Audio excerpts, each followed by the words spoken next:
Благој Бочварски се насмеа на шпекулациите дека ќе биде заменет со Петре Шилегов, велејќи дека ја чека одлуката на идниот мандатар, но и дека е подготвен за соработка и на идните планови.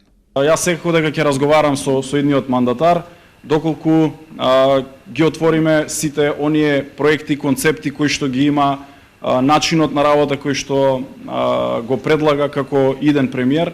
Јас секако стојам на располагање да му помогнам и на идниот мандатар за да продолжиме со развој на проектите во идниот период во делот на инфраструктурата во државата. За помош на Ковачевски му се понудил и министерот за здравство Венко Филипче, но не за да остане на функцијата, туку околу изборот на заменик министерот. Изјави дека е вклучен во процесот, а во наредните денови најверојатно ќе се сретне и со неговиот наследник Беким Сали, кој доаѓа на оваа позиција по договорот со Алтернатива. Рече дека со него не се познава лично, но ќе иницира состанок за да му ги пренесе искуствата. Му порача да биде транспарентен и секогаш достапен за медиумите.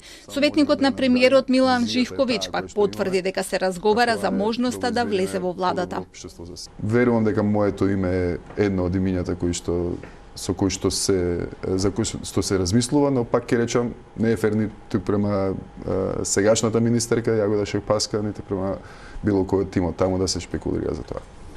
За сега е сигурно и заминувањето на Шекеринска и Царовска, најверојатно од функцијата ќе си замени министерката Ирена Стефовска. Се очекува министерско место да добие Сања Лукаревска, а министерот за правда Бојан Маричич да замине на вице-премиерското место на Никола Димитров, кој си заминува од функцијата. Се очекува и вице-премиерот за економски прашања Фатмир Битики да остане на функцијата, како и министерот за локална самоуправа Горан Милески. Промени не се најавуваат кај министрите од ДУИ, Алтернатива ги добива договорените места во информатичко општество, министер без ресори, заменици во земјоделство и култура.